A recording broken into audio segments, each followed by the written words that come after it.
Hey guys, how's it going? Hope all's well and everybody's doing good. I wanted to come on today and tell anybody who might be interested on how to create a safe escape plan from an abusive relationship. So this is a big one. There's 10 steps I put together to help somebody who's experiencing domestic violence. And just before moving forward, in my description, there's a national domestic violence hotline. If you need to use it for any reason or your situation escalates to where you really feel scared, like more scared than normal, it's a 24-hour, 7 days a week service, and it's confidential. So use it if you need it. It helped me. I used it, and I'm a survivor of 5 decades of domestic violence. So if you need it, use it. But today I want to discuss, you just have to bear with me. I got a little scratchiness in my throat.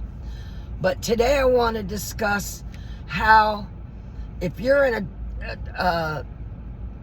an abusive relationship, like I have been multiple times, I never really knew how to come up with a game plan to escape the abuser. Because when you leave somebody that's abusive, it gets more volatile, it gets more dangerous.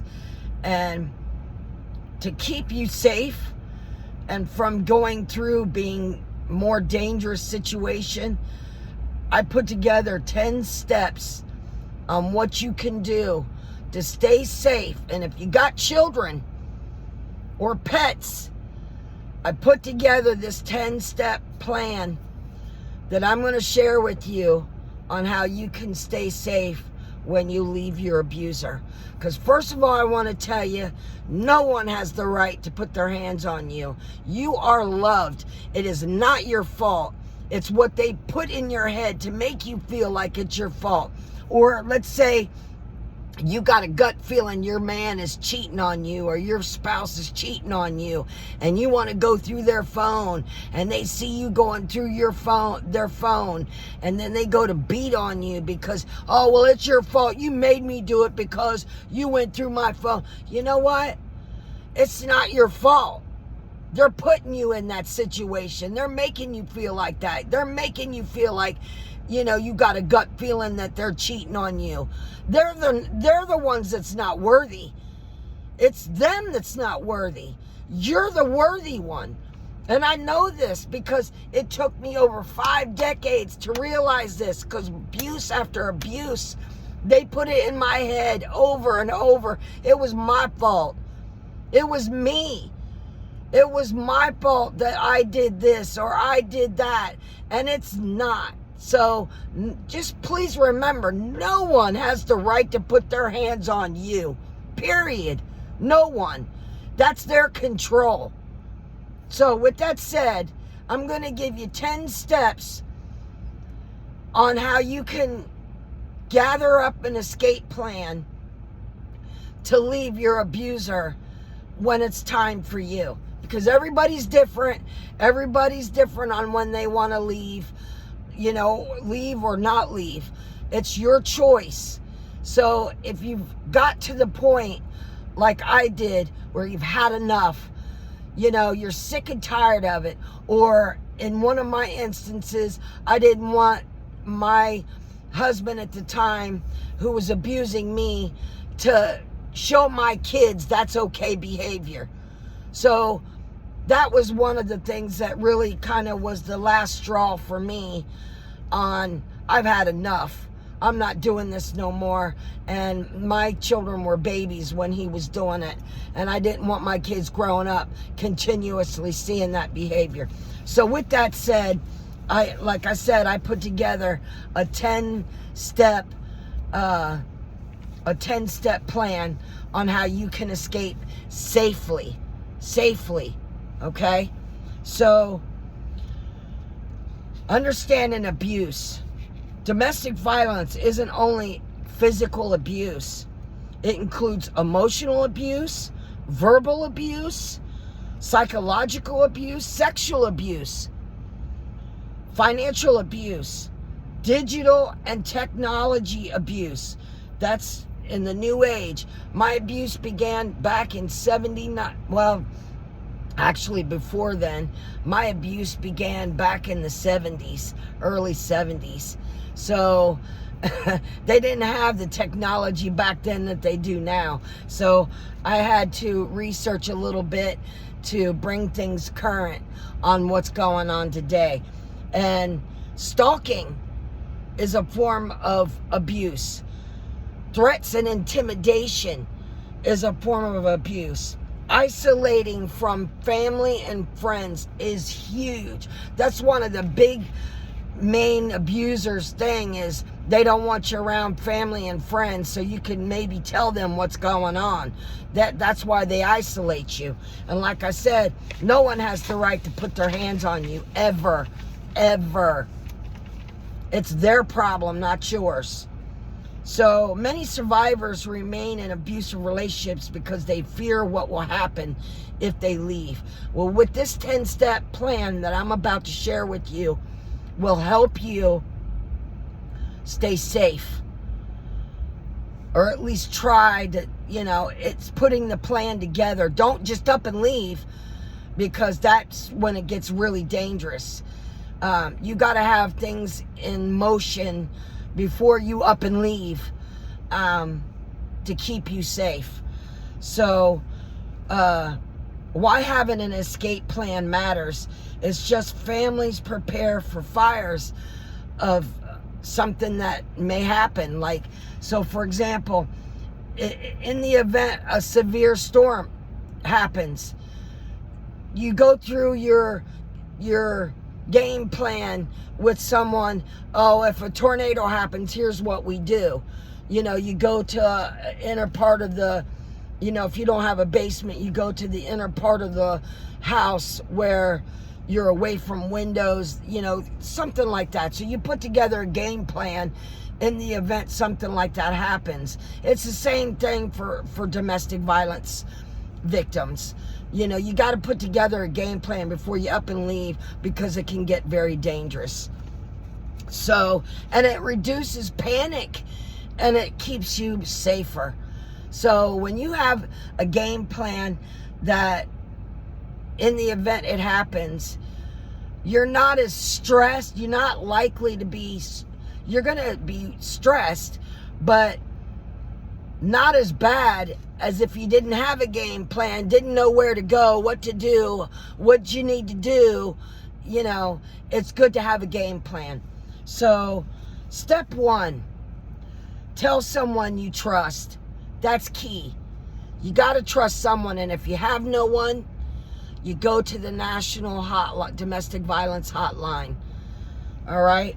So some of the people that you can identify that you trust could be a close friend, a family member. Mine was my mother.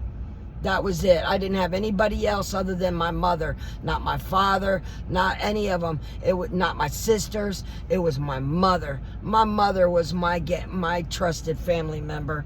A neighbor. If you don't have anybody that's in your family that you can trust, that they're not trustworthy, you can go to a neighbor if you have a neighbor. A pastor or a faith leader, definitely you can go to them. A counselor. So if you're going through any kind of counseling, you can go to them. Tell them. A domestic violence advocate. Like I said, on the National Domestic Violence Hotline, you can go to them. So isolation is one of the abuser's greatest tools. That's what they like to do. They like to pull you away from all those that excuse me. They like to pull you away from all those people that's in your family or friends, so you don't tell them what's going on. So what's good is you might want to create a code word A code word or a phrase that lets trusted people know you need immediate help. So that's good to have right off the bat. So step 2, gather important documents. Gather important documents. When it's safe to do so, begin collecting copies of important documents. And I'm going to give you a list of what you need to have when, and put like in a backpack or something, and have your trusted friend hold it for you in the event that it comes to where you need help or you need to leave. Have your driver's license. Have birth certificates. If you got children or yourself, gather those birth certificates. Social security cards. Passports if you have one. Health insurance cards. Bank account information. Make copies of all this, and if that's what you need. Credit cards, marriage certificates, children's school records if you have children, medical records, legal documents, protective order paperwork. So if you have a restraining order on somebody, keep that paperwork or make a copy of it and put it in that backpack and let your family or friend, trusted family or friend, hold it for you. Those are the key things I would say you would need when it's time to escape. That way you're covered. You're covered in anything. You don't have to worry. Step 3, save emergency money. So if you're able to save some small amount of cash, so like in my situation, I didn't have, finances was difficult for me. It was monitored. But let's say you do like a side job of babysitting a kid in the neighborhood and they pay you a little money, and your abuser doesn't know that you're doing this. Save that money. Don't tell them. Put it aside. Hide it well. Okay? And if you can, open up a separate bank account. That would be good. You could put that money in that. Open up a separate bank account. Keep emergency funds somewhere secure. Like I said, with a trusted family friend, family member, whatever your trusted person is, your go-to person is. Know where financial assistance may be available. So, like for me in my town, I knew where the welfare department was, and my mother knew where the welfare department was. So when it came time for me to leave, she would take me down there, and when I had nowhere to go, I could file for an emergency voucher and get emergency housing, but I had to find an apartment manager that would accept that voucher, and that was a little difficult because not everybody wants to deal with vouchers and accept those. So I'm letting you know, I'm being honest, because it's not all hunky-dory and everything's going to work out perfect, because you just don't know. But having a game plan when it's time to leave, it reduces the stress and anxiety. So when you do leave, you're prepared. You're more prepared than, oh my gosh, I don't know what I'm going to do. Where's this money coming from? I don't know where I'm going to live, my kids. I don't, whatever. Having this in place helps you reduce that stress. So, step 4, pack an emergency bag. Like I was telling you, like a backpack of some sort. Put together a backpack that has all those documents in it, has, a secret bank account, in it, your little information about it, all that. Put it all in there. All right? Stuff like clothing, medications, cell phone charger, because I know it's real easy to forget the chargers when you're grabbing your phone and you don't remember the chargers. Keys, copies of documents, cash, children's favorite comfort items like stuffed animal, a blanket. I don't know how old your children are. If if you do have children, you know, something that makes them feel comfortable, take with you in this backpack. Any glasses that they need or you need, hygiene supplies, important phone numbers. That's important. So do all this when your abuser's gone. If they work, do all this when they're working, or if they're not around you, just do baby steps on getting this information together. Okay? Step 5, plan where to go. And a lot of people, when they're going through this, you don't know where to go, who's going to help. You don't have a clue. Well, here I'm going to give you some references on where to go. So, a trusted friend, a family member, a domestic violence shelter, a hotel, another confidential safe location.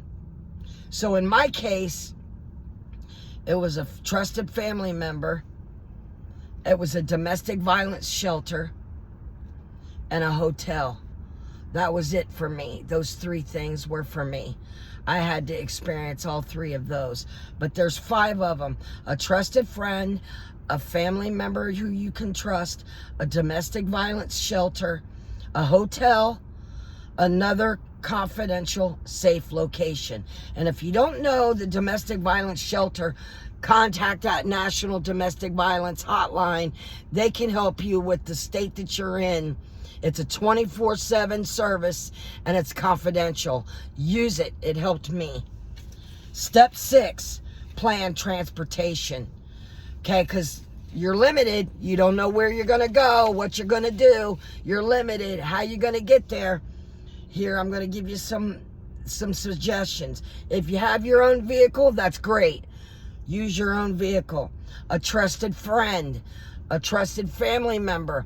If they can come and get you, like I said, use that code word or a phrase that they know it's time to come and get you. Public transportation, a bus, wherever, you know, Uber, whatever. Whatever. There's a lot of options nowadays that there weren't, you know, in the 70s and the 80s. So that's, you know, taxi or ride shares, such as Uber. Emergency services if immediate danger exists. Keep extra keys available if possible. No more than 1 route to safety. So if you're used to going one way and your abuser knows the way you'd go a different route that he wouldn't even know what, or she would know what way you're going. Step 7, practice digital safety. So technology can sometimes be used to monitor survivors. Now, again, in my situation, it was a little different back then because the technology is more vast than it was then. So I put together some things that can help you. Changing your passwords. Don't let your abuser know your current password that you changed. Turning off location sharing in your phone. That's a biggie. Checking your shared accounts. Now let me go back. Turning off your location sharing. If you don't know how to do that, Google it. If you have an iPhone or an Android, Google it on how to turn off your location sharing, and Google will give you that step-by-step on how to do that. Use a safe computer at a library or a trusted location. You can do that. Create a new email account for just you and your safety friend, trusted friend, or family member, where you can communicate back and forth and keep them aware of what's going on. Being cautious with social media posts. Be careful what you're saying, because if your abuser catches it and gets wind that you're trying to put together an escape plan, it can be very detrimental to you. So we don't want that to happen. So put these things, consider these practicing digital safety to keep you from any kind of further danger your abuser might notice. So step 8, prepare children if you have any. If you have children, teach them. There's 4 things you can teach them. How to call emergency services if appropriate, like 911. Depending on how old they are. If they're young, teach them 911. But only teach them to use that in an emergency and explain what an emergency would mean. You know, any kind of life-threatening, you know, something like that. Don't just pick up and call 911 because that's not good. Teach them their full name and address, because if somehow they get separated from you and authorities happen to get involved, like the police or whatever, they can give them their full name and their address. A safe neighbor they can go to. So again, if you have a neighbor around your situation and you can trust them and you know you can confide in them, tell the kids, hey, if this goes down, you can go over there. Be over there until I come and get you. Never to intervene in a violent situation. Teach your kids, don't interfere with dad, whoever the abuser is.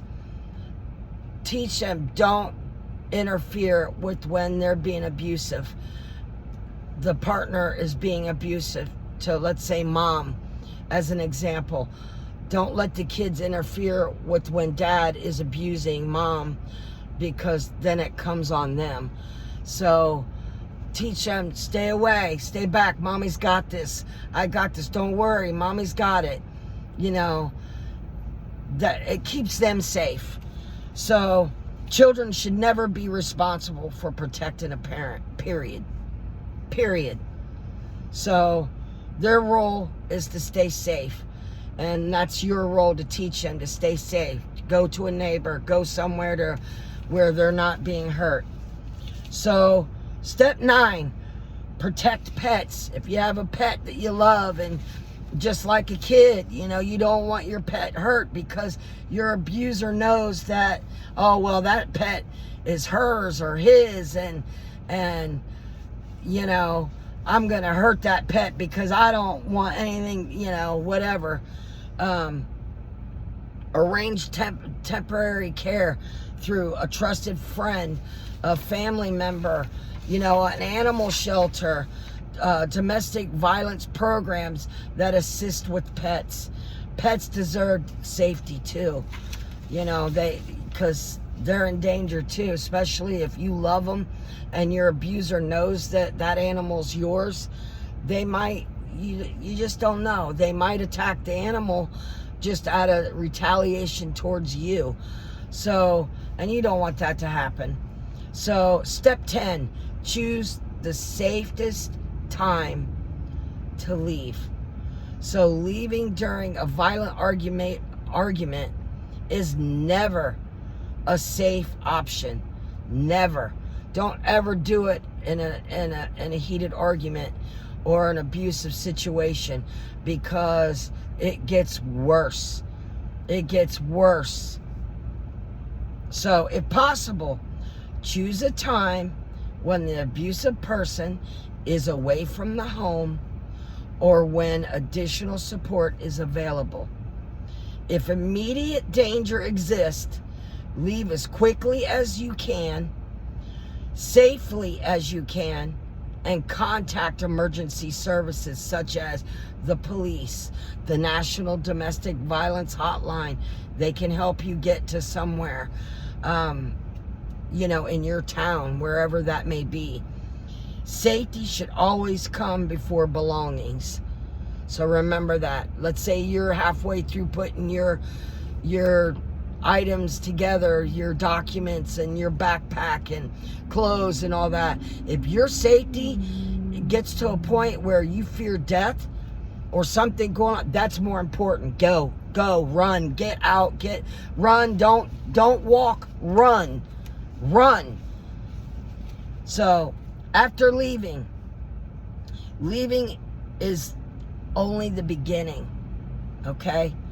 Recovery takes time, especially if you've been abused for many, many years. It took me 5 years after all the abuse I had been through. It took me 5 years because I'd wake up having nightmares from all of it. 5 years for my body to finally relax. And, so survivors often experience this. So if you're finally gone, all right, don't go back. No matter how difficult it gets, don't go back. Okay? Because that's when your life can really be over. Don't go back. So I'm telling you, some of the experiences like I had, you might experience once you're out and you're in survivor mode. Because I'm a survivor of domestic violence of over 5 decades of abuse. So I'm telling you, you're going to have some thoughts, you're going to have some feelings, and one of them's fear. Oh my gosh, what's going to happen now? Don't worry, people, you're loved. You're not alone. There are resources out there that will help you, okay? You're not hid anymore. Trust me, you're in a better place than you were. So the fear's real. It will be, because it's over years of being abused that has caused that. Relief. You're going to finally, like I did, you're going to feel, oh my God, I'm no longer going to be hit anymore. I'm no longer going to hear it's your fault. You did this. Like a whole ton of bricks left my shoulders in this. It was just unbelievable. I have anxiety, and I've always had it since a kid. So that just stays with me. But you're going to experience that, some more than others, more stronger anxiety. Like for me, anxiety I suffered made me feel like I was crawling in my own skin. So everybody's different, but you will have anxiety after everything you've been through, because guys, you've been through a lot. So trust and believe it's there. Just give it time. Give everything time. You'll be okay. Hope. There is hope. Once you've left, there is hope. You're on the first road to recovery of hope. Hope is real. You will be okay.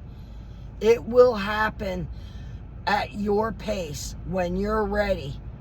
Okay? There is hope. I promise you, there's hope. You will feel confused. Sometimes you'll feel like, gosh, should I go back? It's tough. Because I'm not going to sugarcoat it. There's going to be times it's tough when you're on your own for the first time. It's tough where you don't know what's going to happen next. It's tough. Or how am I going to sustain, taking care of my kids, or how am I, getting a job. There are resources out there that will help you when it's time. So the main thing is, when you're ready and you leave, you'll experience fear, grief, relief, anxiety, hope, confusion. These feelings are normal with victims. They are normal. But just take it one step at a time. The main thing is you're free. You're no longer being abused. No one has the right to put their hands on you, your children if you have them. No one has the right to put their hands on you, period. For no reason. I don't care what that reason is. They don't have the right to put their hands on you.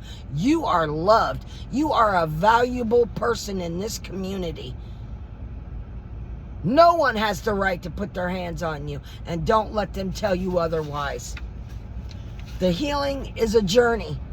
It was for me. Like I said, it took 5 years after I left because I had been through 5 decades of domestic violence abuse. I was one of those that just didn't want to leave. I kept going. It was my fault, and went through over and over and over until finally I said enough is enough. Okay? So you'll know when your time is. Everybody's different. So reach out to professional counseling. Reach out to support groups. That's what I did. It helped me. It helped me realize I wasn't alone. Okay? Because when I did all this, especially when the resources weren't as vast as they are now, I felt alone. And when you can have counseling or support groups that will help you, and again, utilize that National Domestic Violence Hotline. It's in the description. 24/7 service, and it's confidential. Use it. So advocacy organizations, a trusted loved one can all play an important role in your recovery. And helping someone else, if someone confides in you, listen without judgment. Believe them. Avoid asking why they stayed. Instead, how can I help you stay safe? Offer resources. Respect their decision, whatever it is. Checking in with one another. Sometimes support becomes the turn. Sometimes support can be a turning point for somebody in saving their life. Words of encouragement. You're not alone, and you're not. I'm a survivor, and you can be too. You're not alone, and no one has the right to put their hands on you ever. Ever. Period. I don't care what the excuse is. No one has the right to put their hands on you. You're loved. No one. You deserve safety. You deserve it. You deserve to live without fear. Period. And abuse is never your fault. It's their fault. It's their fault. They're the ones that have the issue. They're making it your fault. They're making you believe it's your fault. It's their fault. It's their hang up. They're the ones that have the problem. So don't ever feel it's you. It's not. And you will feel it because that's what they instill on you for year after year after year, time after time, abuse after abuse, because you will feel it. It's a mindset that they play on you over and over and over again, but you got to break that mindset because it's not you. It's them. They're the animal, not you. They're the ones that's being the abuser, not you. It's not your fault. I don't care what you do. They have no right putting their hands on you, period. Period. So that's it on my end. I hope that this helped anybody who's experiencing domestic violence. You know, if you're not ready to leave yet, you got a game plan. Replay this video over and over. It'll tell you the 10 steps on what you need to do to get your stuff together. So in the event that you do leave, you'll be safer, as if you just up and left and you didn't know where to go, what to do, how to, hopefully this game plan, these 10 steps will help you. And I do want to say, where I'm at, within the last 3 years, domestic violence has really heightened a lot. And so I would just like to take a moment and send my condolences to the family and friends of Tiffany Creech, who was unalived by Michael Johnson, who was charged with her unalived demise. He was her live-in boyfriend Records show Tiffany suffered multiple instances of abuse by Michael Johnson before he finally unalived her. Tiffany Creech, your name will never be in vain. We love you. And to the family and friends, I am so sorry. I'm so sorry for your loss. For Monique and Spencer Tepe. This one hits home a little bit for me. Monique and Spencer Tepe. They were unalived in their home while their 2 children were in the next room. The children were unharmed, but Monique Tepe's ex-husband, Dr. Michael McKee, is incarcerated right now and waiting trial for this crime. Allegedly, he unalived both of them, and he is awaiting his trial. And to the family and friends, again, I am so sorry. I send my heartfelt condolences to you. And to the children that have to be raised without their mom and dad, I'm so sorry. You're loved, and your names will never be forgotten in my book. And to Miriam, I'm sorry, I hope I'm not pronouncing this wrong. Mariama Ba was unalived by her husband, Asana Jala.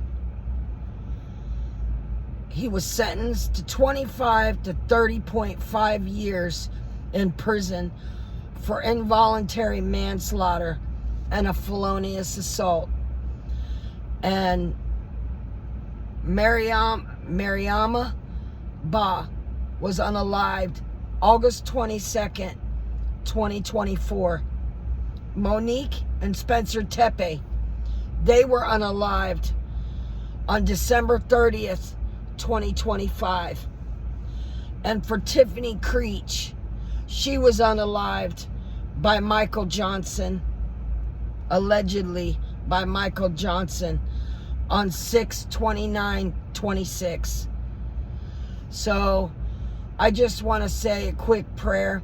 Praise be to God and Father of our Lord Jesus Christ, the Father of compassion and the God of all comfort, who comforts us in all our troubles, so that we can comfort those in any trouble with the comfort we ourselves receive from God. 2 Corinthians 1:3-4. And I hope that this game plan, 10 steps, helps somebody save their lives from their abuser.